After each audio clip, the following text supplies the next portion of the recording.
কি করছিস ভাই? শাক বাচ্ছি। স্কুল যাবি না? হ্যাঁ, কখন? একটু পরেই যাব। কি শাক এটা? কড়ই শাক। তুই আবার শাক বাচ্ছিস? হ্যাঁ, আমিও স্নান করবো এবার, দিয়ে স্কুল যাব। স্কুল থেকে এসে কথা হচ্ছে।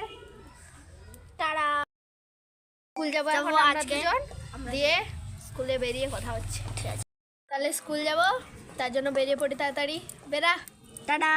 হ্যাঁ, স্কুল যাওয়ার জন্য পুরো রেডি। চলো, ভাই আর আমি একসাথে স্কুল যাব। আর ভাই কেন স্কুলের ব্যাগটা নিয়ে যায়নি, স্কুল থেকে এসে বলবো। এখন যাই, টাটা। টাটা। আমি এখন চলে এসেছি স্কুল থেকে। আমার দেখতে পাচ্ছ আমার দিদি নেই। দিদি এখন আমার স্কুলে আছে। দিদি আইলে তারপর কথা হবে। আমি এখন চলে এসেছি, টাটা। গাইস, আমি এখন চপ কিনে এনেছি একটা এই থেকে। আমি এখন খাবো, খাওয়ার পরে পড়তে বসবো। এদিকে মুড়ি মাখানো হয়ে গেছে চপ দিয়ে। হ্যাঁ, টেস্টি। হ্যাঁ, খেয়ে থাকি এখন আমরা। টাটা।